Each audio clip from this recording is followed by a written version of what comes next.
Well, it's interesting. We see the opposition today blaming government spending, which has gone up 16%. Federal government spending 60% in 2 years. Incredible. State governments also spending like drunken sailors, a massive amount. The Reserve Bank governor today said, oh, look, sure, that goes up, but other things go down. I'm not sure, trying to be really diplomatic. But what do you think is the problem? Is it that? Is it too little productivity? Is it too much immigration? What is weakening the economy and making interest rates so high and not falling? Yeah, look, a lot of it does get down to policy failure. So obviously we've got the federal government pumping demand through its extreme levels of immigration. That's pushing up inflation across the economy, especially in areas like rents.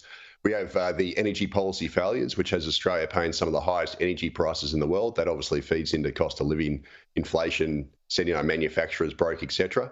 And then at the same time, we have the state government spending, record amounts on infrastructure. So we have what a fellow economist, Tarek Brooker, describes as a burnout economy, whereby the federal government has the foot planted on the accelerator while the Reserve Bank's got the foot planted on the brake trying to slow the economy. So the federal and state governments are working at cross purposes.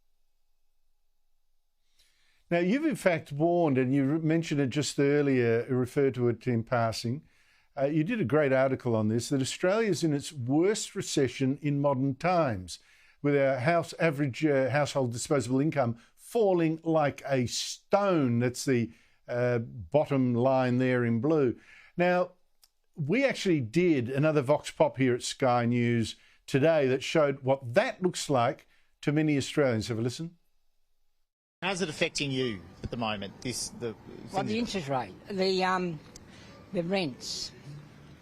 It's going up all the time. Well, we've got to listen to the people that are doing it tough. Well, we decided to move back to my parents a couple of months ago after my 2-year mortgage was up, the fixed rate. We couldn't afford the new interest rate. So, yeah, we're back home now. Yeah, I feel for them. I really do.